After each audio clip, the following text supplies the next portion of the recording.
Throughout my time as a coach, I've been asked a lot of questions on what technology and tools athletes can use to improve their performance and recover faster. In this video, I'll list my top 5 purchases that you can make to level up your training, including free or budget options, all the way up to more premium price points. First is a heart rate monitor. When you log your workouts, a time or pace is only one part of the picture. If last month you ran a 6-minute mile and this month you ran a 6-10-minute mile, you may think that you got worse. But since you don't have the heart rate data, it's very difficult to track progress unless you're going max effort on every run, which is a terrible way to train. A heart rate monitor solves this by logging your heart rate for every moment of every workout. You can plot it over time and easily compare it across sessions. Companies like Polar and Garmin even have fitness scores which estimate your VO2 max based on your previous workout data. Now, there are several types of heart rate monitors, and it's really important you understand this before buying them because one in particular is way more accurate than the others. Your first option is a standard wrist-based tracker. These are convenient and popular because they often double up as smartwatches and will play music and connect with your phone. The problem is that they use optical sensors to track your pulse, which are not accurate, especially during intense exercise or if the watch isn't perfectly snug on your skin. Second is an armband tracker. Like wrist tracking, it also uses optical sensors, which are not great, but since the placement and fit is often easier to lock in with an armband, it tends to be more accurate. Now, if you want the most accurate heart rate tracking, you need to go with a chest strap monitor. These devices use electrical signals to monitor your heart rate and are truly the gold standard. This is what everyone from the average runner who cares deeply about his training uses, all the way up to professional athletes, and you can actually buy them for as little as $25. But let's say you don't want to spend the money. If you already have a smartwatch that tracks heart rate, just make sure it fits snug on your wrist and recognize that the data you get is not going to be perfect. If you are going to buy a heart rate monitor though, and you are deciding between the armband and chest strap, go with the chest strap every time. I have personal experience with the Polar H10. It costs $70 and it will last you a lifetime. In my view, it's worth every penny if you're serious about your training. Now, once you pick up a chest strap monitor, that's great because now you have access to your historical heart rate data. But your next step is to be able to see it in real time on your wrist and make actual changes to your workouts. Once you can do that, you can start training by heart rate and do zone 2 workouts or fartleks where you're alternating between moderate, easy, and hard efforts. To set up these workouts with your watch and see your heart rate data in real time, you need to make sure your watch is compatible with your chest strap.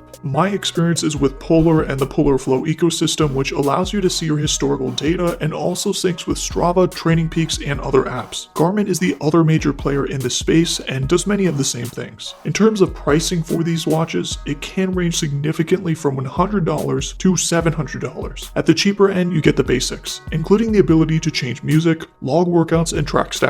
And on the more expensive side, you get local storage, GPS, and extensive performance and recovery tracking. If you have the extra cash and want to explore those features, go for it. But in my view, most tracking features are not reliable enough to trust a recovery or sleep score blindly. And relying on those outside metrics too heavily can easily ruin your mindset going into your training session before you even start. So don't get too consumed by the recovery scores your watch gives you. Remember, optical heart rate tracking is questionable, so that means the data feeding into their recovery algorithms could be off. Now, this video is not sponsored by Polar, but I just have the most comfort with their ecosystem, so I'll share what I know about their watches. You can find the Ignite, Unite, or Pacer models as low as $120, but their pricing does tend to fluctuate significantly, so make sure you shop around to find the lowest price. For a premium watch, I can't in good conscience recommend anything more than $200. The Vantage M2 I see now is listed at $197 on Amazon, so if you can pick it up for that price, I'd say it's a good option. I'll also be listing all the products in this video in the description and the full written article on softprepcoach.com for your reference. One of the best recovery investments that you can make is in your sleep,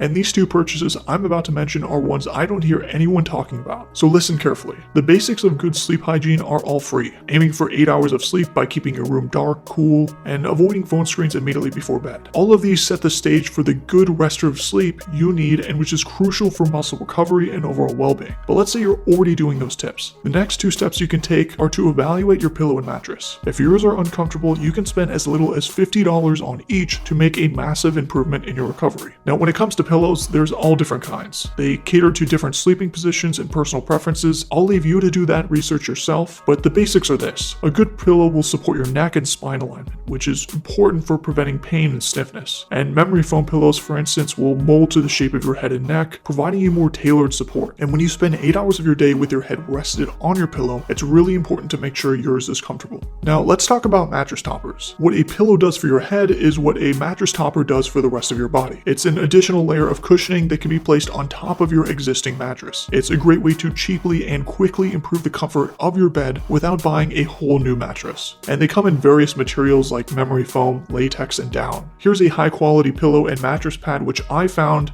that you can purchase for under $50, and both have great reviews. Fourth on my list is shoes. Shoes are one of the most underrated purchases you can make. You're running in them for hours every week, and if you don't replace them, you're bound to run into overuse injuries in your shins or knees. But just because it's been 6 months since you replaced your shoes doesn't mean you're immune to these type of injuries. I want you to go grab your current shoes right now and look at the soles. If you see significant wear in the treads and they're worn down, that means you have uneven cushioning and support. That's normal with use, but each step you take, especially on hard surfaces, exerts extra pressure on your feet, and worn down shoes exacerbate that impact. Now, you don't need to have a 5 or 6 shoe collection like some runners do, but it does mean you should be buying new ones every 300 miles or 4 months to ensure your feet have the proper support they need. When it comes to which shoes to buy, I recommend keeping it simple. If you run pain-free today and comfortably in your current ones, buy the exact same pair. Don't waste your money on shoes that may not work for you. But if you still want my opinion, a good general purpose shoe is the Brooks Ghost series. The new Brooks Ghost 15 costs $140, but you can buy the 14s for $80. That's what I recommend if you're unhappy with your current shoes and would also like to save some money.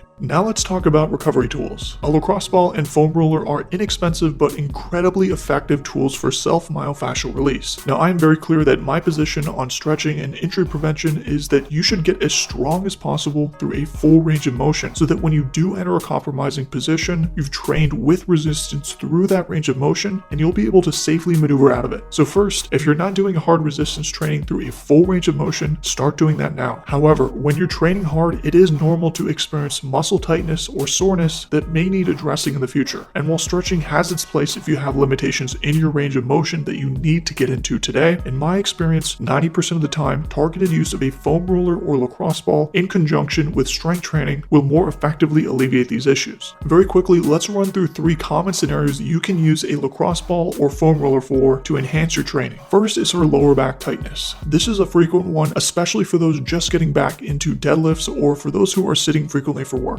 Often the culprit is tightness in the upper gluteal area, and rolling a lacrosse ball over the top of your glutes often provides instant relief to the lower back by loosening these tight muscles. Second is tight hip flexors. Using a foam roller on your hip flexors will help release that tension and can be used in conjunction with stretches to loosen them up. And then third is shoulder pain or any type of shoulder impingement. For this, you can extend your arm out so your chest is in a stretch position and use a lacrosse ball to press on your chest to release that tightness. Often, once you release that tightness in your chest, you can get back to pressing safely in addition to doing other prehab or rehab work. These are just a few of the ways that you can use a lacrosse ball or foam roller to get back to training more quickly. And the best part is you can pick them up for $20 total. Or if you go to a gym, use their foam rollers and just pick up a lacrosse ball for a few dollars. It's well worth it. And if you like this video, you can click the video on the screen to learn how to set up the ultimate training program. Leave your questions in the comments.